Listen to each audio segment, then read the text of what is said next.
After this event, she made a shocking decision to send her 2 daughters to a professional swimming team, and her father just laughed it off.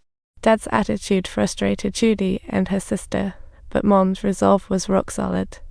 After some sleuthing, she led her daughters to an underground women's swim team, and they were stunned to see the coaches teaching these ladies some serious male-only swimming techniques, and the person coaching them, a lady named Abby, who aimed to change the country's views on women by teaching them how to swim. Despite a small team, they practiced in a hot pot restaurant basement, the only women's swim team. Coach Abby decided to let Judy and her sister jump in and show off their skills to see if they had what it takes to join this unique swim team. But lacking professional training, their swimming style was limited to the classic dog paddle, which led to fits of laughter from the other girls, and after observing, the coach saw potential in the sister and reluctantly let her in, but Judy swam like a lame horse, only one leg working, far from pro level. Mom didn't want Judy's dreams to be wasted, so she begged the coach to keep her.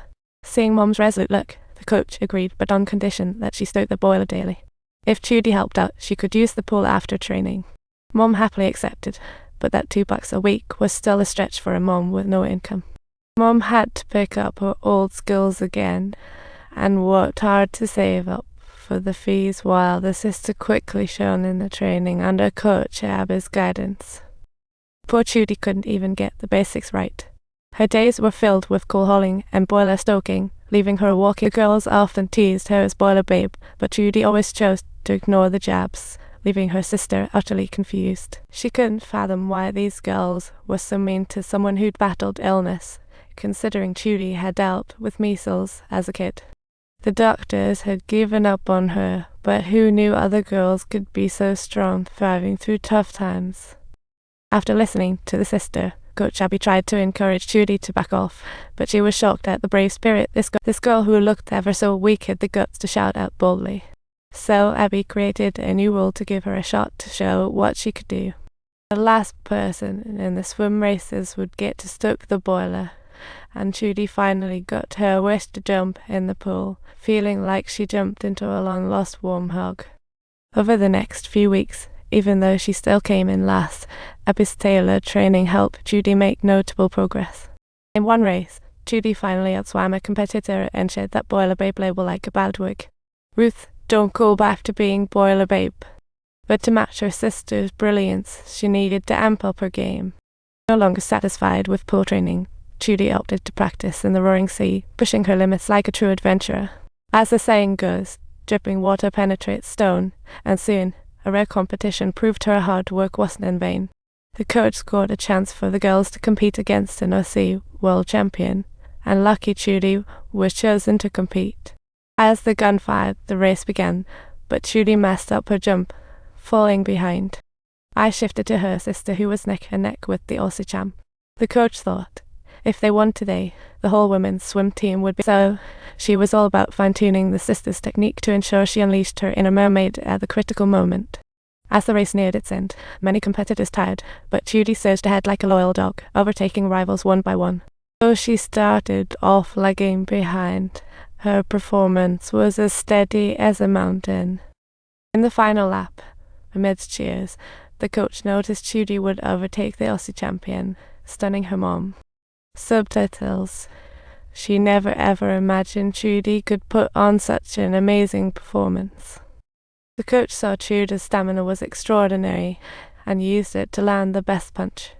Her boxing punches left the entire audience in complete awe.